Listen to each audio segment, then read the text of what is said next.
Shalom, shalom, bien-aimé. Je crois par la grâce de Dieu que tu vas bien ce matin et que le Seigneur t'a fait beaucoup de bien durant cette semaine. Je crois que sa main a été étendue sur toi pour te fortifier et pour t'équiper. Ce matin, je voudrais qu'ensemble nous puissions lui dire merci, merci pour sa fidélité. Prions. Tendre Père, tu es bon et fidèle pour nous. Personne n'est comme toi. Tu es digne d'être honoré, tu es digne d'être adoré. Tu as donné ton Fils afin que nous ayons la vie et la vie en abondance. Tu es celui-là qui nous tient par la main et qui nous conduit chaque jour. Comment ne pas être reconnaissant de ce que Dieu a décidé de vivre avec nous, de marcher avec nous, de nous conduire. Nous sommes reconnaissants et nous te rendons de multiples actions de grâce, Père. Merci pour ta présence dans nos vies. Merci de ce que tu nous conduis. Merci de ce que tu nous as établis dans les lieux célestes en Christ. Merci pour la vie Zoé. Que la gloire et l'honneur te soient rendus, toi qui vis et règnes à jamais. Dans le merveilleux nom de Jésus, Père, nous t'avons prié avec action de grâce. Amen. Amen. Bien-aimé, je suis vraiment heureux de te revoir ce matin.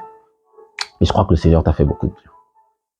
Je bénis le Seigneur pour ces différents messages que nous partageons chaque samedi. Et je crois que véritablement, ces messages te font du bien. Je le crois par la grâce de Dieu. La semaine dernière, nous avons parlé de l'identité en Christ. Et nous sommes dit véritablement que l'un des gros problèmes dans l'Église, c'est que la plupart des personnes ne savent pas qui ils sont devenus lorsqu'ils ont accepté Jésus-Christ dans leur cœur comme Seigneur et Sauveur personnel. Qu'est-ce qui s'est passé? Que sont-ils devenus? Comme on dit souvent, que sont-ils devenus lorsqu'ils ont invité Jésus dans leur cœur comme Seigneur et Sauveur personnel? Et depuis plusieurs semaines, nous parlons de communion avec le Saint-Esprit. De communion avec le Saint-Esprit. Mais la semaine dernière particulièrement, nous avons insisté sur l'identité. Et ce matin encore, nous allons continuer dans cette dynamique d'identité. L'identité en Christ. Oui, nous allons continuer dans cette dynamique d'identité. Nous sommes véritablement rendus compte que nous avons du mal à prospérer, nous avons du mal à avancer avec le Seigneur parce que nous ne sommes pas conscients de ce qu'il a fait de nous désormais. Plusieurs s'identifient, comme je l'ai dit la dernière fois, à Bartimée, à la femme à la paire de sang. Alors, au lieu de fixer leur attention, au lieu de focaliser leur attention sur le véritable, sur Jésus le Christ. Parce qu'en réalité, comme on s'est dit la semaine passée, plus je fixe mon attention sur ces personnes accessoires, sur ces personnes qui venaient un peu comme commander, commander la guérison, les miracles, je finis par être comme ces personnes-là qui sont dans l'église seulement soit pour le miracle, soit pour des positions, je veux le mariage, je veux des enfants, je veux ci, je veux ça. Et lorsque je l'ai obtenu, je rentre dans ma vie passée et je finis encore par retomber dans les mêmes travers. En réalité, ou en vérité, notre attention devrait être fixée sur le Maître, sur Jésus le Christ. Parce que lui, il avait une autre mentalité. Et comme on s'est dit, dans Romains 8 au verset 19, la création attend avec un ardent désir la révélation des fils de Dieu. La création attend avec un ardent désir la manifestation de Christ sur la terre. Oui, mon frère, ma sœur, tu es Christ sur la terre désormais. Parce qu'en fait, tu as accepté la vie de Jésus, parce que tu as accepté Jésus-Christ dans ton cœur comme Seigneur et Sauveur. Il habite désormais en toi. Et il veut glorifier le nom de son Père au travers de toi. Il veut glorifier le Père au travers de toi. Et je t'ai dit, on s'est dit aussi que les fils ont une mentalité de solutionneur de problèmes. Les fils sont sur la terre pour solutionner des problèmes, pour apporter une solution aux problèmes des hommes.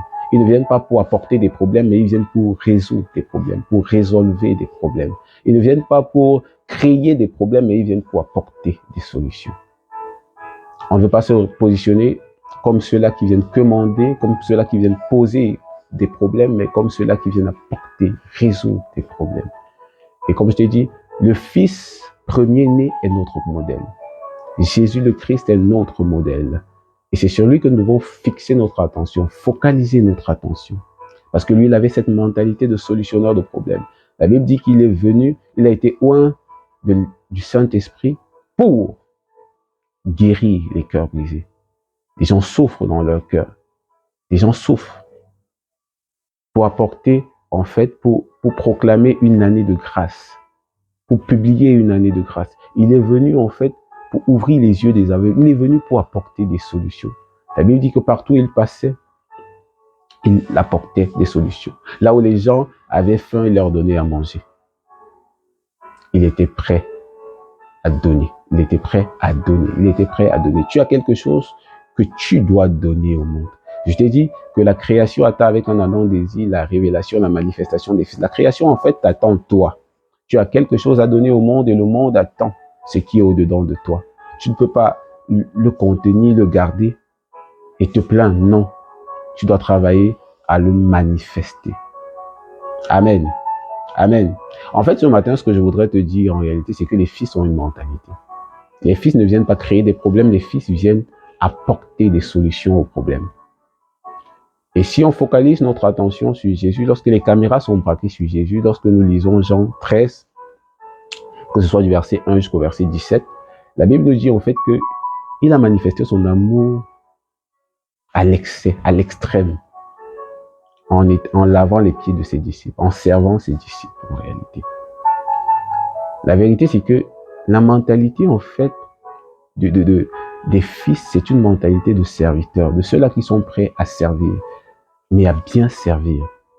Quel que soit l'endroit, l'environnement dans lequel tu es, tu dois pouvoir servir. Servir de la bonne manière. Parce qu'en réalité, si tu tournes les regards autour de toi, tu vas voir en effet qu'il y a un problème en termes de qualité de service. En termes de qualité de service, il y a un problème. Tu vas te rendre compte que les services rendus sont médiocres. Surtout dans nos pays, souvent, nous sommes conscients de ce que, parfois, quand tu arrives dans ce qu'on appelle souvent service public, tu as parfois même mal au cœur parce que tu te rends en fait compte que ce qu'on appelle service public, en fait, n'a rien à voir avec un service. Mais ça ne s'arrête pas là. Lorsque tu vas chez le boutiquier, lorsque tu prends un taxi, tu te rends en fait réellement compte qu'il y a un problème de qualité de service. Mais la Bible nous dit que Jésus a poussé son amour au comble, à l'extrême. Et il a servi ses disciples. En fait, ce que j'essaie de te dire ici, c'est que quel que soit l'endroit dans lequel tu te trouves, tu dois apporter une qualité de service qui va montrer aux hommes que Christ habite au-dedans de toi. Mais cette qualité de service ne pourra être portée, poussée que par l'amour qui vit réellement en toi, l'amour de Christ qui habite au-dedans de toi. Je t'ai dit que les sphères d'influence t'attendaient. Quelle que soit la sphère dans laquelle tu interviens, tu dois apporter une qualité de service qui va pousser les hommes à remarquer la différence chez toi. Les Christ ont une mentalité. Une mentalité de solutionneur de problèmes, une mentalité de ceux-là qui apportent des services, mais des services de bonne qualité. Je vais terminer justement avec cette parole de Jean 13 au verset 17. Vous êtes heureux si vous savez ces choses, pourvu que vous les mettiez en pratique. Vous êtes heureux si vous savez ces choses, pourvu que vous les mettiez en pratique. En fait, Jésus conclut en fait cet acte de service, comme je t'ai dit dans Jean 13 de 1 à 17.